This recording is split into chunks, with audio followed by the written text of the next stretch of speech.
Teh Rike yang sudah siap online? Sudah? Oke, Teh Rike silakan. Assalamualaikum warahmatullahi wabarakatuh. Pimpinan dan anggota Komisi 6 DPR RI, juga dari Pertamina dan dari Kementerian BUMN. Saya kalau agak panjang hari ini mohon dimaklum karena saya pakai kebaya panjang, pimpinan. Saya akan fokus saja terkait persoalan isu BBM subsidi, Bapak, karena hal lain sudah disampaikan oleh teman-teman sebelumnya. Saya mulai dengan pernyataan Penasihat Khusus Presiden Urusan Ekonomi Bapak Bambang Brojonegoro dalam Forum Indonesia Energy Transition Dialog yang terjadi pada 4 November 2024, menyatakan dua hal penting: rencana perubahan skema subsidi BBM ke BLT dan persoalan akurasi data. Yang kedua adalah pernyataan Menteri SDM 3 Desember 2024 yang menyatakan, pertama, berdasarkan laporan dari Pertamina, PLN dan BPH Migas, 20% hingga 30% subsidi BBM dan listrik tidak tepat sasaran mencapai 100 triliun dari kompensasi 435 triliun. Pernyataan keduanya adalah subsidi harusnya diterima untuk yang ekonominya belum bagus, dan kemudian subsidi BBM dialihkan ke BLT. Saya ingin mengingatkan kita semua, karena ini juga live, saya kira Komisi 6 memiliki concern yang sama. Pada tahun 2021 ditemukan fakta ada 52,5 juta data penerima bansos fiktif dalam tanda kutip. KPK memprediksi kerugian negara 126 triliun. Pertanyaan kita, subsidi BBM dan subsidi lainnya itu sumber anggarannya dari mana? Kita semua mengetahui bahwa itu sumbernya adalah terutama pajak rakyat. Nah, siapakah masalahnya rakyat yang berhak menerima subsidi? Saya setuju dengan pernyataan Presiden Prabowo untuk tidak menghaluskan bahasa pada frasa tidak mampu atau belum sejahtera. Gunakan saja miskin atau fakir miskin. Dan ini menurut saya akan menyadarkan bagi kita semua, khususnya kita yang berkontribusi pada pembuat kebijakan, bahwa masih banyak masyarakat yang fakir miskin, yang sesungguhnya merekalah yang berhak mendapatkan subsidi negara, termasuk subsidi energi. Saya juga yakin bahwa Presiden Prabowo sangat memahami efek domino akibat kenaikan harga BBM dan pencabutan atau pengalihan subsidi BBM terhadap ekonomi rakyat, khususnya bagi fakir miskin yang harus dilindungi dan harusnya diberdayakan supaya keluar dari jerat kemiskinan. Kalau saya tidak salah memahami, inilah sebetulnya tujuan utama dari Astacita. Betul ya, Pak Simon? Kemudian perspektif ini sejalan dengan amanat pasal 34 ayat 1 Undang-Undang Dasar Negara Republik Indonesia 1945, negara wajib memelihara fakir miskin dan anak terlantar. Pasal 1 ayat 1 Undang-Undang nomor 13 tahun 2011 tentang penanganan fakir miskin. Definisi fakir miskin sudah ditentukan, karena ini nanti akan berkaitan dengan tugas Pertamina. Pertama, yaitu orang yang sama sekali tidak mempunyai sumber mata pencaharian dan atau mempunyai sumber mata pencaharian tetapi tidak mempunyai kemampuan memenuhi kebutuhan dasar yang layak bagi kehidupan dirinya dan atau keluarganya. Data penerima subsidi BBM bermasalah, itu diakui oleh kita semua.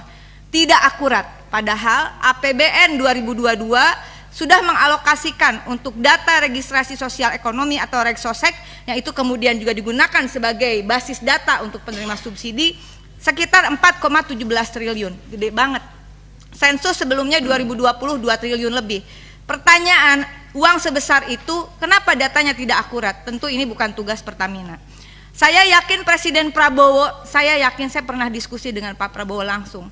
Beliau memiliki logic thinking yang sangat sistematis. Jika data penerima subsidi bermasalah, tentu Pak Presiden akan memerintahkannya perbaiki basis data subsidi termasuk penerima subsidi BBM. Bukan anggarannya dialihkan ke BLT yang juga akan menggunakan data penerima BLT yang harus kita akui juga banyak masalahnya. Nah, kemudian hal berikutnya, saya kira rencana kementerian terkait yang akan menghapus ojek online dari penerima subsidi BBM, mohon disampaikan, ini Bapak dari Kementerian BUMN kiranya dapat mengusulkan juga, dikaji ulang lah ya, karena pengemudi ojek online adalah pekerja sektor informal yang termasuk kategori rentan. Mereka tidak memiliki jaminan sosial apapun kecuali bayar sendiri, Pak. Kemudian ada masalah dengan operatornya, potongan yang tinggi dan sebagainya. Tadi sudah dijelaskan oleh Kapoksi kami, Pak Mufti. Dan karena itu berdasarkan Undang-Undang 13 2011, maka terindikasi kuat mereka masuk dalam definisi fakir miskin tadi.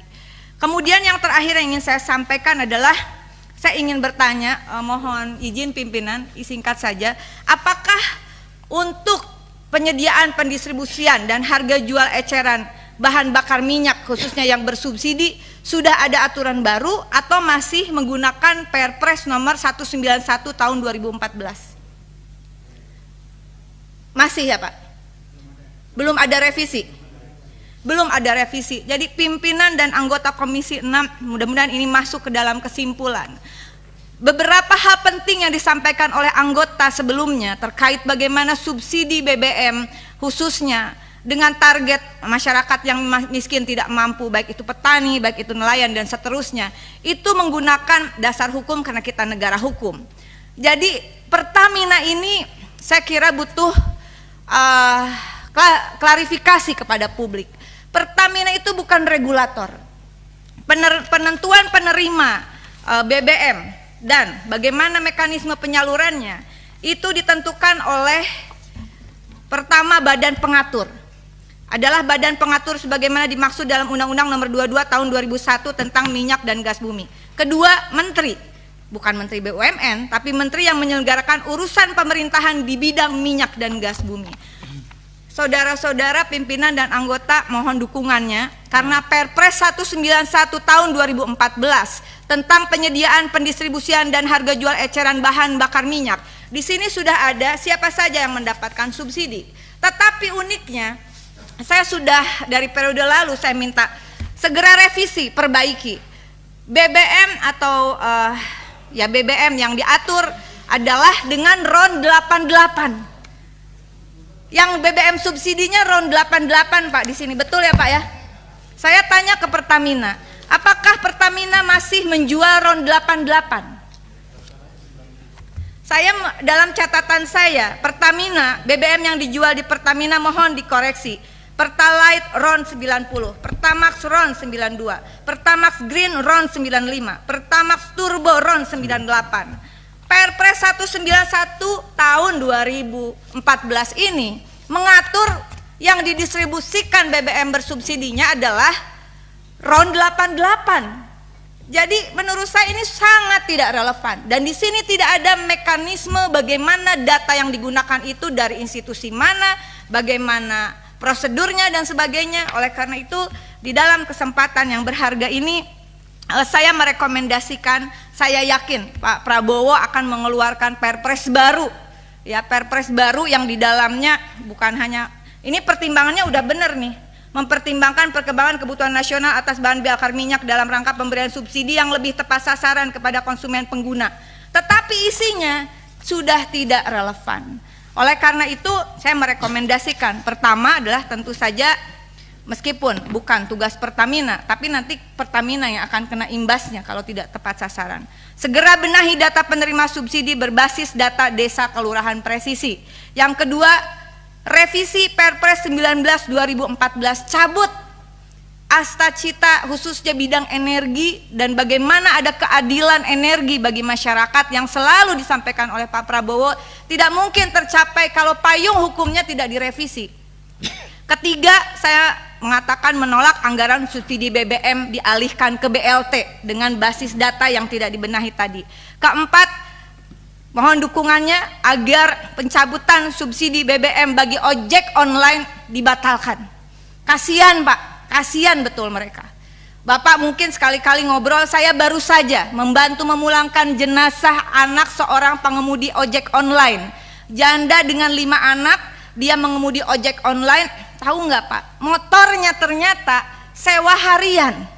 Anaknya terpaksa akhirnya kena online scamming ke Kamboja. Banyak yang seperti ini Pak. Dan yang terakhir untuk bahan pendalaman, saya meminta data tertulis terkait rincian BPP crude oil dari dalam dan luar negeri atau crude oil import, kemudian rincian impor crude oil, LPG, LNG 2019-2024 dan rencana impornya untuk 2025 sampai 2029. Dan selanjutnya mohon bantuan juga dari Kementerian BUMN, jangan sampai Pertamina dan PLN yang disalahkan Pak. mari kita minta agar jelas rincian data penerima subsidi BBM, LPG, dan listrik. Terima kasih, mohon maaf kalau lebih dari 3 menit, mudah-mudahan terkait perpres itu bisa masuk ke dalam kesimpulan rapat. Wallahul muafiq ila aqwamit thoriq. Wassalamualaikum warahmatullahi wabarakatuh. Barakallah untuk Ibu Ketua.